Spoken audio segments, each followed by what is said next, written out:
Le sénateur Chuck Schumer a publié sa carte routière tant attendue sur l'IA, et de nombreuses personnes ne sont pas satisfaites. Bienvenue à nouveau dans le compte-rendu quotidien de l'IA. Lorsque l'UE a adopté son acte sur l'IA, l'une des plus grandes critiques, en particulier de la part de ceux qui sont basés en Europe ou qui souhaitent l'être, était que l'UE semblait si désireuse d'être le leader de la régulation de l'IA qu'elle oubliait les conditions nécessaires pour être un leader en matière de déploiement de l'IA.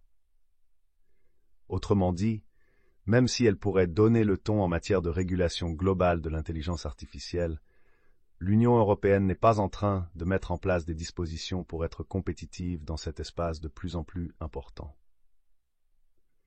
Pendant ce temps, aux États-Unis, nous avons vu au cours de la dernière année un certain nombre de propositions législatives différentes concernant l'IA, dont beaucoup ne représentaient qu'une tentative de ceux qui introduisaient la législation de mettre leur empreinte sur le discours à venir. Pendant ce temps, le sénateur Chuck Schumer coordonnait un processus global qui a abouti cette semaine à la publication d'une carte routière pour l'IA qui se veut un aperçu de haut niveau pouvant être déclinée en de nombreuses lois individuelles. Le gros titre de tout cela, et la première chose qui saute aux yeux à la lecture de ce document, est le fait que cette carte routière vise à ce que les États-Unis gagnent la course à l'IA et non à réguler celle-ci. Ce n'est pas qu'elle ignorerait totalement de nombreux risques et domaines de préoccupation que d'autres lois ont voulu mettre en avant, mais elle est très préoccupée par la compétitivité américaine. Il semble assez clair que c'est la considération primordiale. En effet, le titre du reportage de Reuters résume bien la situation. Les législateurs américains cherchent 32 milliards de dollars pour maintenir l'IA américaine en avance sur la Chine. Chuck Schumer a étalé son ressenti lors de vastes tweets sur le sujet. Dans l'un d'eux, il a écrit « Nous sommes confrontés à un choix. Regarder pendant que l'IA refaçonne le monde, ou faire un effort inédit pour promouvoir l'innovation et mettre en place des garde-fous avant qu'il ne soit trop tard. Nous avons formé un groupe de travail bipartite, lancé des forums de réflexion sur l'IA, et nous venons de publier notre carte routière de l'IA. » Dans un autre tweet, il a écrit « Les États-Unis doivent poursuivre et perfectionner une innovation transformationnelle et durable. » Au cours d'un commentaire à la presse mercredi, il a notamment déclaré « Si la Chine va investir 50 milliards de dollars et que nous n'allons rien investir, ils finiront inévitablement par nous dépasser. C'est pourquoi ces investissements sont si importants. » Le sénateur républicain Mike Brown, qui a travaillé sur ce projet, a déclaré que le moment est venu où les dollars investis dans ce projet paieront des dividendes aux contribuables américains à long terme. Selon lui, la Chine dépense probablement 10 fois plus que les États-Unis dans le développement de l'IA. Ils sont pressés. Avant d'aborder tous les commentaires, examinons brièvement le rapport et la carte routière qui a été intitulée « Conduire l'innovation américaine et l'intelligence artificielle, une carte routière pour la politique de l'IA au Sénat des États-Unis ». La toute première partie substantielle de ce programme s'intitule « Soutenir l'innovation américaine dans l'IA ». Ils écrivent « Le groupe de travail sur l'IA encourage l'exécutif et la commission des crédits du Sénat à continuer d'évaluer comment répondre aux besoins permanents des investissements fédéraux dans l'IA au cours du processus budgétaire et des crédits ordonnés, dans le but d'atteindre le plus rapidement possible le niveau de dépenses proposé par la Commission nationale de sécurité sur l'intelligence artificielle dans son rapport final, au moins 32 milliards de dollars par an pour les dépenses non liées à la défense de l'IA. » Ensuite, il se lance dans une endation. Le leadership du Sénat doit utiliser la loi antitrust pour restructurer les entreprises technologiques dominantes et réguler leur comportement. Leur carte routière ne le fait pas. l'IA Now Institute écrit « Le suivi du sénateur Schumer au Forums Insight s'est terminé, proposant un investissement de 32 milliards de dollars dans le secteur et une carte routière pour la régulation. Le processus n'a été qu'une tactique d'atermoiement avec l'industrie au volant. » Curieusement, et peut-être politiquement avec sagacité, l'AFERA a qualifié la carte routière d'étape importante pour assurer le développement et le déploiement responsable de l'intelligence artificielle. Mais qu'en est-il de l'autre côté? Qu'en disent ceux qui sont plutôt du côté de l'accélération et de l'innovation? Brian Chow, directeur de l'Alliance pour le futur, qui a été créé spécifiquement comme un contrepoids aux défenseurs de la sécurité de l'IA, écrit « L'accent mis de manière écrasante sur les subventions pour la recherche et les avantages de l'IA est très encourageant. Il montre que le comité comprend que l'IA n'est pas seulement des chatbots, faisant explicitement référence à des utilisations dans la science, la médecine et l'agriculture. Cela représente un changement d'attitude plus large à DC, passant du pessimisme à un optimisme stratégique. À cet égard, la section sur la sécurité nationale est encourageante.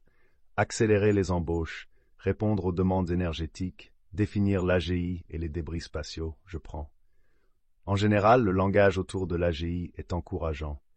Le rapport contient très peu de langage sur des menaces spécifiques de fin du monde, indiquant que le comité n'est pas convaincu par les pessimistes. Cependant, Brian conclut en pointant une section qui, selon lui, semble être écrite comme s'il y avait un membre du personnel financé par un pessimiste qu'il faut satisfaire, mais aussi que le leadership n'est vraiment pas convaincu. Adam Thierer, analyste en politique d'innovation à l'RSI, écrit « Dans l'ensemble, le document contient beaucoup de déclarations optimistes, mais peu de détails précis. C'est bien en fait. L'essentiel ici est qu'il n'y a pas d'appel à une nouvelle agence régulatrice de l'IA à large spectre ou à des plans généraux de délivrance de licences, et pas de folie sur les risques existentiels ici. C'est en fait une section joliment équilibrée sur les risques de l'IA, et une insistance pour que les commissions s'assurent que ces exigences s'alignent sur tout régime de risque potentiel et n'inhibent pas l'innovation. Aucune attaque contre le code source ouvert de l'IA, ce qui est crucial. Qu'en conclure, il est important de se rappeler que ce n'est essentiellement qu'un cadre pour un cadre. C'est censé fournir des orientations de haut niveau, mais la véritable politique sera déterminée dans des comités spécifiques qui ont des juridictions différentes. Cela signifie que si vous êtes quelqu'un qui trouve quelque chose de frustrant dans cette politique, il y a encore beaucoup de place pour faire entendre votre opinion et pour influencer ce qui en sortira finalement. Il est certain que pour ce groupe bipartisan de sénateurs, la menace d'un leadership chinois dans l'espace de l'IA est une menace bien plus grande que celle de l'IA incontrôlée. Une chose qui n'est pas vraiment présente ici est l'équilibre entre le code source fermé et le code source ouvert, et je continue de penser que ces conversations sont des domaines légitimes d'interpellation pour les gens. Dans l'ensemble, il est certain que les préoccupations d'innovation compétitive sont en tête de l'agenda en matière de politique de l'IA aux États-Unis pour le moment, et c'est à partir de là que nous partirons. Il y aura certainement beaucoup plus à creuser sur ce sujet, alors gardez un œil ouvert pour cela. Mais pour l'instant, c'est la fin du compte-rendu quotidien de l'IA. À la prochaine, bonne journée à tous. Une série de détails spécifiques, mais ils ont choisi de commencer par là, et c'est pourquoi la presse les met aussi en avant. Il est clair qu'ils veulent financer tout ce qui concerne l'IA, infrastructure d'essai et d'évaluation de l'IA, programme grand défi de l'IA, activités de recherche et développement, etc. La section suivante porte sur l'IA et la main-d'œuvre. Cette section reconnaît une fois de plus que si l'IA pourrait être extrêmement perturbatrice à court terme, il existe des moyens de la faire fonctionner pour une large partie de la société. Par exemple, ils écrivent « Le groupe de travail sur l'IA encourage l'élaboration de législation relative à la formation, à la reconversion et à l'amélioration des compétences de la main-d'œuvre du secteur privé pour qu'elle puisse participer efficacement à une économie alimentée par l'IA. Une telle législation pourrait comprendre des incitations pour les entreprises à élaborer des stratégies d'intégration de nouvelles technologies et de reconversion des employés sur le lieu de travail, ainsi que des incitations pour les employés, qu'ils soient col bleu ou col blanc, à obtenir une reconversion auprès des collèges communautaires et des universités. Ce n'est que lorsque nous arrivons à la troisième section, utilisation à fort impact de l'IA, que nous commençons à aborder les risques. Même ici, les détails sont très légers. En effet, il semble assez clair que ce groupe est beaucoup plus convaincu par les risques présents et immédiats que par les scénarios plus éloignés de type risque d'AX, et oriente donc leurs recommandations vers ces domaines. On peut citer par exemple la lutte contre les problèmes de pornographie infantile qui découlent de l'IA. Une autre catégorie de risques qui semble clairement préoccuper ce groupe est l'intégrité des élections.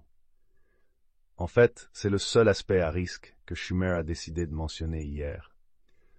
Alors que nous lançons notre carte routière de politique de l'IA, je suis fier de soutenir la législation du Sénat pour protéger nos élections. Les élections de 2024 seront les premières à se dérouler à l'ère de l'IA. Nous savons que l'IA a le potentiel de discréditer notre système d'élection et nous devons agir maintenant. Dans d'autres commentaires, il a dit « Si les deepfakes sont partout et si personne ne croit aux résultats des élections, c'est notre démocratie qui est en jeu. C'est extrêmement sérieux. » Il y a aussi une grande discussion dans la carte routière sur les implications de l'IA pour la sécurité nationale. Mais je veux passer aux réactions et aux réponses. Fast Company a écrit un article intitulé « La nouvelle carte routière de l'IA est critiquée par les chiens de garde ». Il citait entre autres des propos du professeur Alandre Nelson qui qualifiait le document de « frappant par son manque de vision » et un professeur de l'université Brown qui disait avoir l'impression de faire partie d'un spectacle de singes qui dansent ou « Nous sommes les singes ». Engadget a publié un article intitulé « Chuck Schumer laisse tomber le bal sur la régulation de l'IA ». Et je ne suis pas sûr du moment où Engadget a décidé d'être contre les grandes entreprises technologiques, mais l'article est une condamnation agressive qui va jusqu'à spéculer que le fait que l'une des filles de Chuck Schumer travaille pour Amazon et l'autre ait travaillé pour Meta pourrait influencer ses opinions. Maintenant, je ne m'aventure pas généralement dans ce niveau de commentaire, mais je suggérerais que si vous essayez de faire une critique légitime, dire que le lieu de travail des enfants de quelqu'un est la raison pour laquelle cette personne transigerait sur une politique est un argument plutôt léger. Cependant, ils sont loin d'être les seuls à avancer ce type d'argument. L'Open Markets Institute et bien d'autres estiment que les grandes entreprises de technologie ne sont pas tenues responsables avec cette carte routière. L'Open Markets Institute déclare « Nous appelons le Congrès à ignorer cette carte routière de l'IA et la plupart de ses recommandations